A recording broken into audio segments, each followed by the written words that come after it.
नमस्कार, मी अनिल उपाध्ये. शिवसिद्ध बातमीपत्रात आपलं स्वागत आहे. पाहूया आजची बातमी.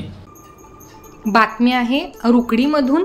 महाराष्ट्र शासनाच्या शिक्षण विभागाची मोफत पाठ्यपुस्तक योजना हे स्तुत्य उपक्रम असले तरी त्याचे वितरण व्यवस्था मात्र भोंगळ झाली आहे. पाठ्यपुस्तके वाहून नेण्यासाठी देश घडविणाऱ्या शिक्षकांनाच हमाली करावी लागत असल्याने हे महाराष्ट्राचे दुर्दैव समजावे की काय असा प्रश्न उपस्थित होत आहे. हातकणंगले पंचायत समिती शिक्षण विभागाने 2025 ते 26 या शैक्षणिक वर्षातील मोफत पाठ्यपुस्तक योजना वितरण व्यवस्था सुरू केली असून विद्यार्थ्यांना अभावी बंद पडलेल्या हातकणंगले तालुक्यातील रुकडी इथल्या जिल्हा परिषद शाळेचे गोडाऊनमध्ये रूपांतर केले आहे. या शाळेच्या परिसरात प्रचंड दुर्गंधी आहे. शाळा बंद असल्याने शाळा परिसरात अनेक अवैध कारभार चालतात, त्यामुळे शाळा परिसरात स्वच्छता असते. हातकणंगले तालुक्यातील सर्वच केंद्रांतर्गत येणाऱ्या शाळांची 1ली ते 8वी पर्यंत मोफत पाठ्यपुस्तके रुकडीतून वितरित होणार आहेत. पूर्वी केंद्र अंतर्गत पाठ्यपुस्तकांचे वितरण होत होते, पण यावर्षी एकाच ठिकाणाहून तालुक्यातील सर्व शाळांना पाठ्यपुस्तके न्यावी लागणार आहेत. सर्वच केंद्रांनी त्या शाळांतील शिक्षकांची ओझ उचलण्यासाठी नियुक्ती केली होती. संबंधित पाठ्यपुस्तकांची मागणी महिनाभर आधीच करून देखील पुरेशी पुस्तकच उपलब्ध झालेली नाहीत, म्हणजे त्या शाळांना पूरक अशी पुस्तके आलेली नाहीत. शैक्षणिक वर्ष 2025 ते 26 सुरुवातच अशी, तर संबंधित शिक्षकांनी आता नेमके काय करायचे याची चिंता त्यांना लागलेली दिसत आहे. शिक्षकानेच हमालीचे काम करत आपल्या शाळेची पाठ्यपुस्तके उचलून टेम्पोमध्ये भरली.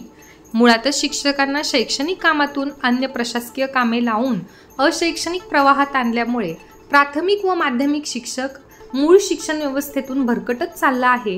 पुस्तक वाहून नेण्यापासून शाळांची डागडुजी करण्यापर्यंतची सर्व कामे शिक्षकाला करावी लागत आहेत. एका बाजूला शिक्षकांना किती मोठा पगार आहे अशी ओरड समाजात वारंवार सुरू असते, मात्र पगारावरती लक्ष ठेवणाऱ्या दक्षिण नागरिकाला मात्र शिक्षकांना करावी लागणारी कामे दिसत नाहीत.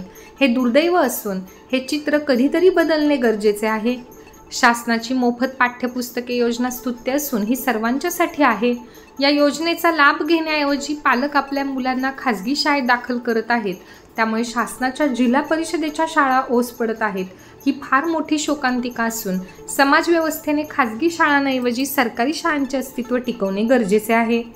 नुकताच रुकडी इथं हुपरी केंद्र अंतर्गत येणाऱ्या प्राथमिक आणि माध्यमिक शाळेतील 200हून अधिक शिक्षक पाठ्यपुस्तके नेण्यासाठी आले होते.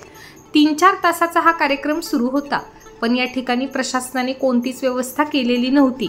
ना पाण्याची ना शौचालयाची व्यवस्था होती. यामध्ये महिला शिक्षकांची ही संख्या लक्षणीय असल्याने त्यांनाही मोठा मनस्ताप सहन करावा लागला. आता शिक्षकांना पाठ्यपुस्तके वाहून नेण्यासाठी हमालीचे काम करावे लागले.